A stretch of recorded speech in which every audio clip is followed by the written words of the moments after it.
నాకు జీవితం లేదు, నా భార్య పిల్లలకు కూడా జీవితం లేదు, అందరినీ కట్టగట్టుకుని ఒకేసారి పైకి వెళ్ళిపోదాం అని అనుకున్నాం. ఇంత ఎమోషన్ అయ్యిందే బాబు, అసలు ఎమోషన్ తగలయ్యా.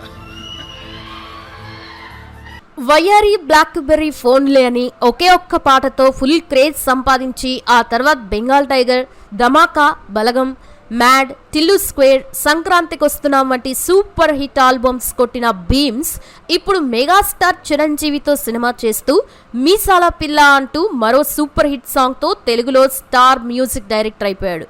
అయితే రీసెంట్గా జరిగిన మాస్ జాతర సినిమా ఈవెంట్లో భీమ్స్ మాట్లాడుతూ తను తన కుటుంబంతో సహా కలిసి చనిపోదాం అనుకున్నానని కొన్ని సంచలన కామెంట్స్ చేసి అక్కడున్న వాళ్ళందరినీ షాక్ అయ్యేలా చేశాడు.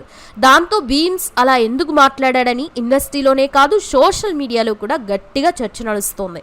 అయితే భీమ్స్ అసలు ఎందుకు చావాలనుకున్నాడు? హోటల్స్లో మిగిలిపోయిన అన్నం తినే స్థాయికి భీమ్స్ ఎందుకు పడిపోయాడు? రవితేజ లేకపోతే భీమ్స్ ఉండేవాడు కాదా? అసలు భీమ్స్ బ్యాక్గ్రౌండ్ ఏంటి? మారుమూల అడవి ప్రాంతం నుండి సినిమా ఇండస్ట్రీకి ఎలా వచ్చాడు అనే విషయాల్ని ఈ వీడియోలో మనం తెలుసుకుందాం. భీమ్స్ చేసిన సాంగ్స్లో మీకు బాగా నచ్చిన సాంగ్ ఏంటో కామెంట్ చేసి వీడియోని ఎండ్ వరకు చూడండి. రవితేజ, శ్రీలీల నటించిన మాస్ జాతర cinema pre release event recent గానే జరగ్గా ఆ సినిమా మ్యూజిక్ డైరెక్టర్ భీమ్స్ సిసోరిలియో మాట్లాడుతూ తాను సినిమా ఇండస్ట్రీకి వచ్చి 20 ఏళ్ళు అయిపోయిందని, కానీ ఇండస్ట్రీకి వచ్చినప్పుడు తనని ఎవరూ పట్టించుకోలేదని, బెంగాల్ టైగర్ లాంటి సూపర్ హిట్ ఆల్బమ్ కొట్టిన తర్వాత కూడా తనకి రావాల్సిన గుర్తింపు రాక ఏ పని చేయకుండా ఇంట్లోనే ఉండిపోవాల్సి వచ్చిందని అన్నాడు. ఇక ఆ టైంలో అతన్ని అందరూ ఏవేవో మాట్లాడుతూ ఉండగా తన భార్య పిల్లలతో ఒక వీడియో చేసి చనిపోవాలనుకున్నట్లు భీమ్స్ ఇండైరెక్ట్గా చెప్పి అలాంటి టైంలోనే రవితేజ దేవుళ్ళ వచ్చి తనకి ధమాకా సినిమా ఆఫర్ ఇచ్చాడని, ఆయన వల్లే తను ఇప్పుడు ఈ స్థాయిలో ఉన్నానని చెప్పి భీమ్స్ చాలా ఎమోషనల్ అయ్యాడు. ఓయిరాసు, కన్నుల్లో నువ్వే అంటూ అప్పుడెప్పుడో ఆయుధం సినిమాకి పాట రాసిన భీమ్స్ ఆ తర్వాత పరుగు సినిమాలో నమ్మవేమో గాని అందాల యువరాని అనే సూపర్ హిట్ సాంగ్ రాసి ఆ తర్వాత ఎన్నో కష్టాలు పడి ఇప్పుడు స్టార్ మ్యూజిక్ డైరెక్టర్ అయ్యాడు. భీమ్స్ తన జీవితంలో ఎదుర్కొన్న కష్టాలు, అతని లైఫ్ స్టోరీ విషయానికి వస్తే మహబూబాబాద్ లో ఉండే బయ్యారం అనే ఒక చిన్న అడవి ప్రాంతంలో భీమ్స్ పుట్టాడు. అతని తల్లిదండ్రులు అక్కడే మాండ్య వ్యవసాయం చేసేవారు. ఇక భీమ్స్కి ఒక అన్న, అక్క కూడా ఉండగా అతని 10వ తరగతి వరకు తమ ఊర్లోనే చదువుకొని ఖమ్మంలో తన డిగ్రీని పూర్తి చేశాడు. భీమ్స్ తండ్రికి చిన్నప్పటి నుండి సైంటిస్టులన్నా తత్వవేత్తలన్నా చాలా ఇష్టం ఉండగా వారిలో ఆయనకి గెలీలియో, సిసిరో అనేవాళ్ళు చాలా ఇష్టం. అందుకే వాళ్ళిద్దరి పేర్లు కలిపి భీమ్స్ పేరు చివర సిసరాలియో అని పెట్టుకున్నారు. అయితే భీమ్స్ కి చిన్నప్పటి నుండి సినిమాలన్నా జానపద పాటలన్నా చాలా ఇష్టం ఉండేది. ఆ ఇష్టం వల్లే అతను తన 8వ తరగతిలోనే పాటలు రాయడం స్టార్ట్ చేసి డిగ్రీ చదివే టైంలో ఒక పాటల పోటీలో తను రాసుకున్న పాట పాడగా భీమ్స్ ని అందరూ మెచ్చుకొని అతన్ని సినిమాల్లో ట్రై చేయమని సలహా ఇచ్చారు. దాంతో భీమ్స్ జేబులో 100 రూపాయలు పెట్టుకొని హైదరాబాద్ ట్రైన్ ఎక్కాడు. అలా 2002 సంవత్సరంలోనే భీమ్స్ హైదరాబాద్కి వచ్చి తను రాసుకున్న పాటల్ని పట్టుకొని ప్రతి సినిమా ఆఫీస్కి వెళ్ళాడు. కానీ అప్పుడు ఎవ్వరూ అతన్ని పట్టించుకోలేదు. ఇక అప్పుడే భీమ్స్ డైరెక్టర్ తేజ గారి ఆఫీస్కి వెళ్ళగా అక్కడ వర్షంలో తడుస్తున్న నన్ను సూర్యనారాయణ రాజు అనే ఒక అసిస్టెంట్ డైరెక్టర్ పిలిచి తన గురించి అడిగి తెలుసుకొని ఆయన తనని కారులో కూర్చోబెట్టుకొని తన పాటలు విని భీమ్స్ని మరో వ్యక్తికి పరిచయం చేశాడు. కానీ ఆయన వల్ల కూడా భీమ్స్కి ఎటువంటి ప్రయోజనం లేకపోవడంతో భీమ్స్ ఎన్ శంకర్ అనే డైరెక్టర్ని కలిసి తన పాటలు వినిపించాడు. ఆ పాటలకి ఆయన చాలా ఇంప్రెస్ అయ్యి 6 నెలల తర్వాత ఓసారి కనిపించమన్నారు. దాంతో భీమ్స్ తన ఇంటికి వెళ్ళి డిగ్రీ కంప్లీట్ చేసి 6 నెలల తర్వాత ఎన్ శంకర్ గారి దగ్గరికి వచ్చాడు. ఇక ఆయన అప్పుడే హీరో రాజశేఖర్తో ఆయుధం సినిమా చేస్తూ ఉండగా దానికి వందే మాత్రం శ్రీనివాస్ గారు మ్యూజిక్ అందిస్తున్నారు. దాంతో భీమ్స్ ని డైరెక్టర్ ఆయన దగ్గరికి తీసుకెళ్లగా ఆయన ఒక పాట పాడమని చెప్పారు. అప్పుడే భీమ్స్ ఓయిరాసు, కన్నుల్లో నువ్వే అనే సాంగ్ పాడాడు. ఇక ఆ సాంగ్ నచ్చిన వందే మాత్రం గారు ఆ పాటను వేటూరి గారితో రాయిద్దామని డైరెక్టర్తో చెప్పగా ఆ మాటకి భీమ్స్ చాలా ఫీల్ అయ్యాడు. దాంతో డైరెక్టర్ శంకర్ గారు భీమ్స్ దగ్గరకు వచ్చి నీకు 1 నెల రోజులు టైం ఇస్తాను, పాట మొత్తం నువ్వే రాయి అని చెప్పి భీమ్స్కి అక్కడే ఉండే ఏర్పాట్లు చేశారు. అలా భీమ్స్ దాదాపు 20 రోజులు కష్టపడి డైరెక్టర్ అండ్ మ్యూజిక్ డైరెక్టర్కి నచ్చేలా పాట రాసి అందుకుగాను 5,000 రూపాయల రెమ్యునరేషన్ని తీసుకున్నాడు. ఇక భీమ్స్ రాసిన ఆ సాంగ్ సూపర్ డూపర్ హిట్ అవడంతో అతనికి అవకాశాలు ఎతుక్కుంటూ వస్తాయని అనుకున్నాడు. కానీ ఏమి రాకపోవడంతో ఆ సాంగ్ ని పట్టుకొని భీమ్స్ మళ్ళీ అందరి ఆఫీసులకి తిరగడం మొదలుపెట్టి వాళ్ళు రేపురా ఎల్లుండిరా అని చెప్పడంతో భీమ్స్ ఎన్నోసార్లు రైల్వే స్టేషన్లో బస్ స్టాండ్స్ లో ఫుట్పాత్ మీద పడుకుంటూ హోటల్స్ దగ్గరికి వెళ్ళి అక్కడ మిగిలిపోయిన భోజనం ఉంటే ఇవ్వమని చెప్పి తన ఆకలిని తీర్చుకునేవాడు.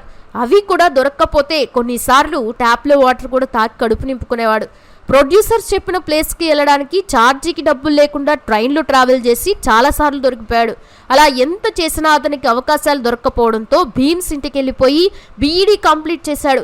ఆ తర్వాత కాకతీయ యూనివర్సిటీ నుంచి ఎంఏ ఇంగ్లీష్ చేసి తన పాటల్ని తానే కంపోజ్ చేసుకోవాలని మ్యూజిక్ కూడా నేర్చుకున్నాడు. ఇక ఆ మధ్యలో పరుగు సినిమాలో నమ్మవేమో గాని అందాల యువరాని అనే సూపర్ హిట్ సాంగ్ కూడా రాశాడు.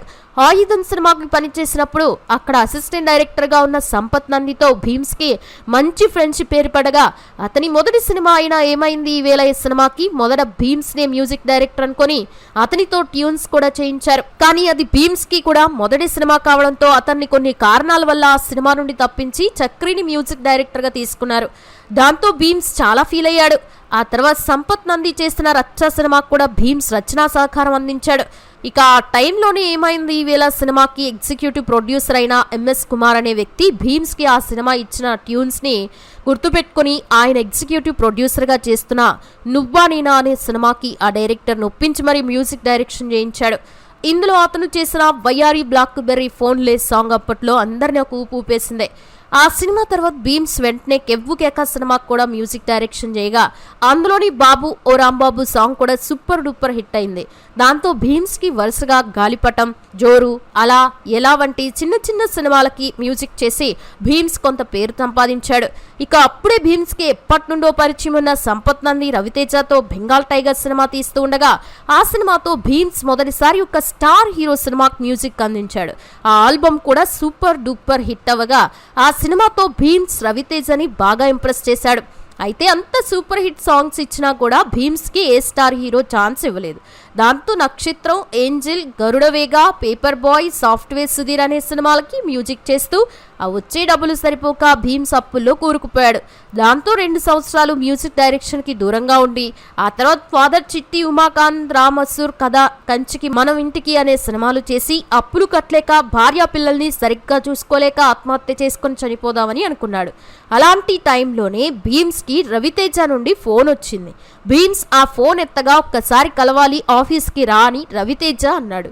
దాంతో ఆయన ఇప్పుడు ఎందుకు పిలిచారు అని భీమ్స్ ఆ నెక్స్ట్ డే రవితేజ ఆఫీస్కి వెళ్ళగా రవితేజ భీమ్స్తో మాట్లాడుతూ ఏంటి ఇప్పుడు ఏం చేస్తున్నావు, కనబడట్లేదు, నేను ధమాకా అని ఒక సినిమా చేస్తున్నా, దానికి నువ్వైతేనే బాగుంటుందని నిన్ను పిలిచానని అన్నాడు.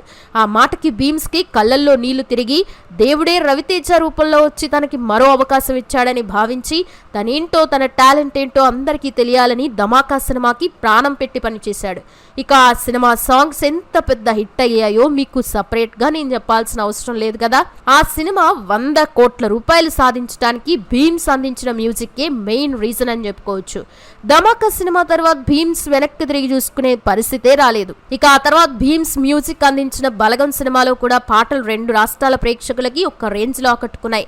దాంతో భీమ్స్ టాలీవుడ్ లో బిజియెస్ట్ మ్యూజిక్ డైరెక్టర్ అయిపోయి తమన్, దేవిశ్రీ ప్రసాద్ల తర్వాత అందరికీ భీమ్సే ఆల్టర్నేటివ్ గా కనిపించాడు.